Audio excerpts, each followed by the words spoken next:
everyone, here's just a quick video if you're not sure how to get the One School, One Book Canvas page into your course. So from your login here in Canvas, you want to click this C with the arrow, that's the Commons. And then you're just going to search One School, One Book, Charlotte's Web, and it should pop up. And you can know it's me, it's ours because it's published by me. So when you click on it, over here you're going to click this blue button, Import and Download.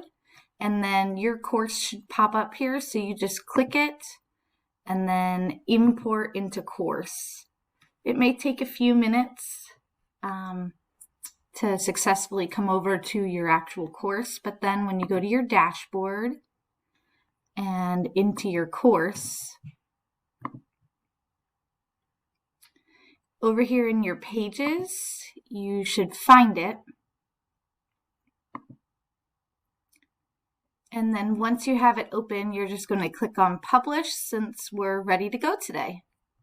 Hope everybody has fun.